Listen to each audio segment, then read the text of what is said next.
matagutlo, matagadlaw. Adunay mga panghitabo didto sa kauluhan. Panghitabo sa gawa sa atong nasod ug adunay mga panghitabo dinhi sa atong dapit. Mga panghitabo nga mao'y makapaikag sa katawhan nga mabinantayon sa lakat ug dagan sa panahon karon. Itanyag ning istasyon DXSR ang 7 o'clock Breakfast News.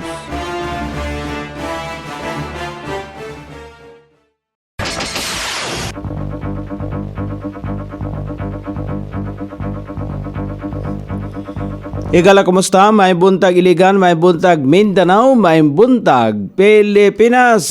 Adlong Lunes, pitsa 14 ni buwan sa Hulyo ning tuiga 2025.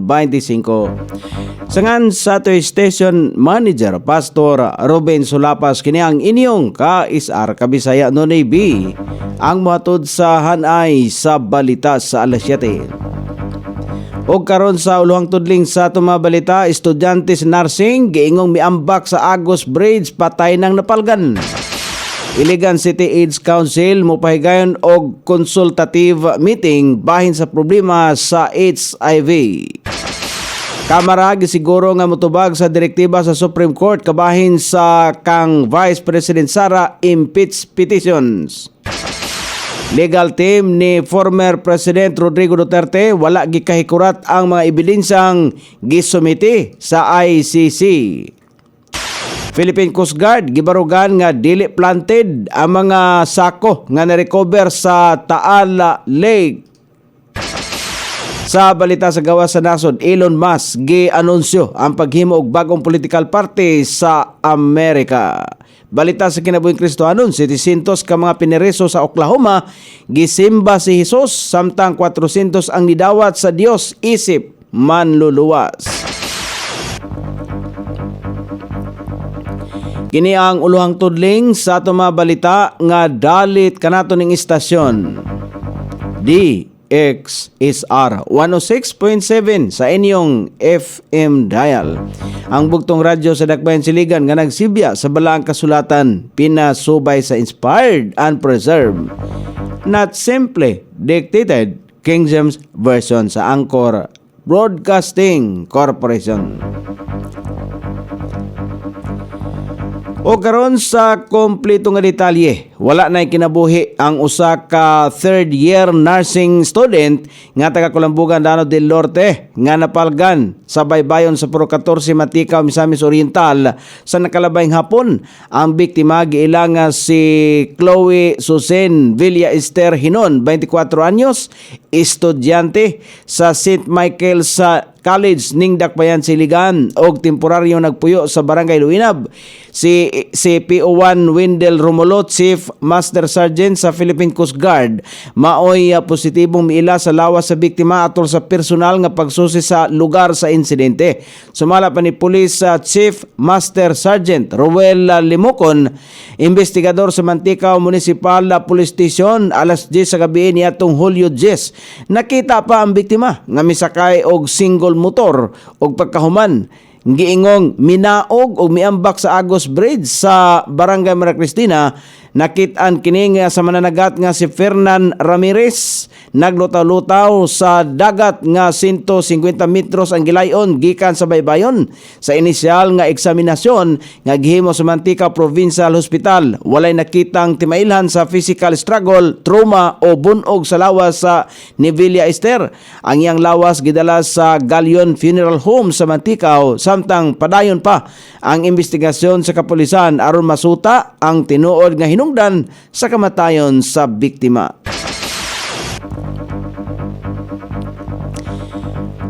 Mopahigayon ang Iligan City AIDS Council og consultative meeting aron matuki og mapasabot ang mga isyu sa problema bahin sa pagkuyanap sa Human Immunodeficiency Virus o Acquired Immunodeficiency Syndrome HIV/AIDS sa syudad.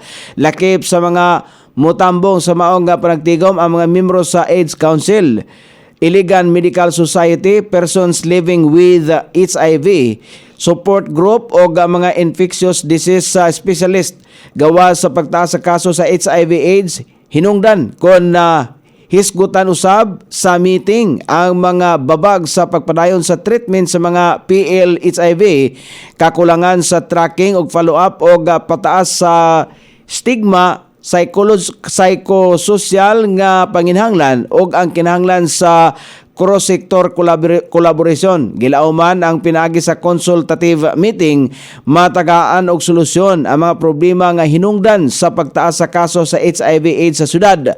Ipahigayon ang consultative meeting karong Hulyo 30 ning tuiga. Gisiguro sa House of Representatives nga sila ang mutubag sa gipangayo sa Korte Suprema kalabot sa petisyon sa impeachment batok ang Vice President Sara Duterte. Sumala pa kang House of Representatives sa spokesperson Attorney Princess Abante nga magsumiti sila og dugang sworn information nga adunay kalabutan sa impeachment batok sa ikaduhang presidente. Ang pamahayag ni Abante human nga makadawat kon madawat sa Kamara ang kopya sa Supreme Court niadtong Hulyo 8 nga nangayo og mga dokumento kalabot sa impeachment. Kini ang adunay kalabutan sa gipasakang petisyon sa kampo ni Duterte nga gihagit ang constitutionality og ang kasamtangang proseso sa impeachment proceeding sa Senado. Dugang pa ni Abante nga ang naasong hisgutanan ang ilahanang girefer sa Office of the Solicitor General nga may magpresentar sa House of Representatives sa nasong kaso. Gisiguro usab ni Abante nga makigtambayayong sila sa OSJ aron masiguro nga masumiti ang mga gipangayong dokumento sa gipagawas nga resolusyon sa Supreme Court. Susamang gitahasan niini ang Kamara ug Senado nga magsumiti og mga dokumento. Gi-impeach sa House of Representatives si Vice President Sara tungod sa multiple grounds. Lakip na niini ang sayop nga paggamit sa 125 milyones pesos nga confidential funds nga gigasto sulod sa 11 ka mga adlaw niadtong Disyembre 2022.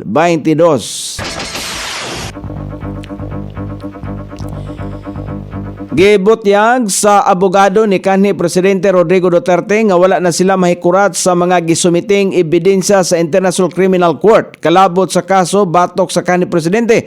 Sumala pa kang Attorney Nicholas Kaufman, bisan pa og dili na mamahimong ibulgar ang reaksyon ni Duterte o ang strategy sa ilang kampo, makuti usab sumala pa nilang gisusi ang kapin 2,300 ka mga dokumentong gisumite sa prosecution ni atong Hulyo 1 hangtod sa 4. Sumala pa niya ang pipila nini ang adunay hangtod sa usa ka gatos ka pahina sa kada usa. Dugang pa ni Kaufman, gimugna sa siyam ka mga eksperto ang ilahang team nga nakatutok sa pagpangandam alang sa confirmation of charges hearing sa Setyembre ning tuiga. Luyo nining tanan sa bag-ong dokumentong gipagawas ni adtong Hulyo 10, sobling nga gipamugo sa kampo ni Duterte nga walay jurisdiksyon ang ICC sa kaso nga adunay kalabutan sa dugoong kampanya kontra droga ni atong siya pa ang mayor sa Davao o presidente sa nasod. Samtang gilakbitan usab ni Kaufman ang pagsuporta sa pipila ka mga Pilipinos panawagang makabalik sa nasod si Duterte sama sa resolusyon ni Senador Alan Peter Cayetano alang sa house arrest. Sumala pa sa abogado nga angayan lamang nga husayon ang kanhi presidente sa ilalom sa justice system sa Pilipinas.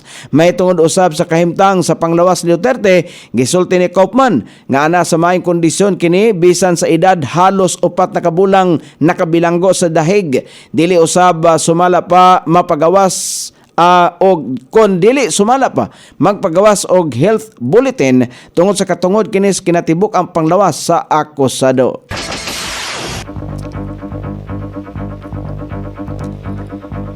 Gibarugan sa Philippine Coast Guard nga ang mga na-recover nga mga sako sa Taal Lake nga bahin gihapon sa retrieval operation sa mga bukog sa mga nangawala nga mga sabungero ang dili planted. Sa usa ka pagpakihinabi gihatagan og katinawan ni Philippine Coast Guard spokesperson na Naomi Cayabyab nga lehitimo ang ilahang gipahigayon nga operasyon sa Nasoing Lake og isa kini kabahin sa formal nga investigasyon sa usa ka kaso. Sumala pa ni Cayabyab nga hugot nga gikondina sa ilang ahensya ang planted lang ang nakitang sako sa taalik tungod kay ang tumong sa kada diving operations nga ilang gihimo aron maghatag og hustisya og kamaturan. Dugang pa sa tigmamaba nga dili unta hatagan og daotang klase sa espekulasyon ang ilang operasyon tungod kay nakataya nini ang kinabuhi sa kada technical divers nga misuhid luyo sa dili maayong kondisyon sa tubig sa Nasoing Lake samtang luyo usab sa mga challenges nga ilaang giatubang sama sa klima sa lugar o dagko nga mga balod og bisan pa ang alert level sa Bulkang Taal nga gisiguro paghapon ni Cayabyab nga magpadayon lamang ang gipahigayong diving operations hangtod nga adunay mga ma-retrieve pang suspicious objects gikan sa ilalom. O karon sa balita sa gawa sa nasod, gianunsyo ni American na entrepreneur nga si Elon Musk nga idoso niya ang paghimog usa ka bag-ong political party sa nasod sa Amerika. Kini nga desisyon bunga sa iyang gihimo nga poll sa social media nga X o kanhi Twitter nga siya ang kasamtangang tag-iya. Sumala pa ni Musk nga pakyas ang Republican o Democratic Party nga pugnan ang mga isyu nga adunay kalabutan sa excessive spending o bribery. Tungod dinhi giporma niya ang partido nga ilhon sa pangalang America Party nga dugang pa niya ang political party nga ipabalik sa mga katawhan ang ilahang kagawasan. O karon sa balita sa kinabuhing Kristohanon, anaa sa 751 ka mga binilanggo sa Tulsa, Oklahoma ang nataho nga nagsimba kang Hesus, samtang ana sa 400 ang mga kalag nga nakabig ngadto sa tiilan sa Dios. Kini nga piniriso lakip sa prison ministry nga gipanguluhan sa usa ka pastor human nga siya ang nisunod sa trabaho sa iyang amahan nga kanhi usa ka pastor. Ang nasong pastor mao ang nangulo sa usa ka simbahan nga adunay 7,000 ka mga Kristohanong nanimba. Sumala pa sa nasong pastor nga gipaboran siya sa gobernador sa Oklahoma hinungdan diin nakabig niya ang kalag sa kadaghanang mga piniriso sa Oklahoma. O karon sa kahimtang sa dagan sa panahon, padayon makaapektar sa nasod nga Pilipinon ang hanging habagat, ang Western Visayas, Negros Island Region, Zamboanga Peninsula, Northern Mindanao, Zambales, Bataan, Occidental, Mindoro, Romblon, Palawan, Metro Manila ug ang ubang bahin sa nasod ang makatagamtang paghapon o madag-umon nga kalangitan karong adlaw. Inubanan sa patag-patag ka mga pagulan, ilabi na panahon sa kapunon ug sa sayong taknas kagabion, kini epekto sa hanging habagat. Sukod sa temperatura dinhi sa Dakbayan Siligan, ang bugnaon ana sa 25 ug ang kainiton musangko sa 35 degrees centigrado. Ang adlaw misilang kaganiya sa alas 5:35 ug mosahop unya sa alas 6:29 sa sayong takna sa kagabhion.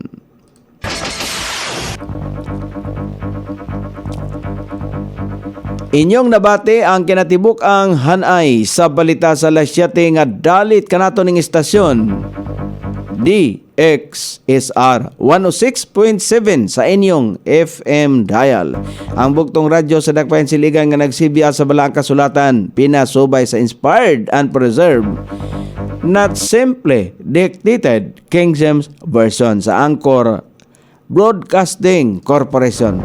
Sangan sa tiksuat sa atong balitang internasyonal ug sa kinabuhing Kristohanon, Pitjan sa balita lokal Coney Island sa ato station manager Pastor Ruben Solapas. Kini ang inyong KSR Kabisaya Nonoy B. Magpasalamat ug moingon maayong buntag Iligan.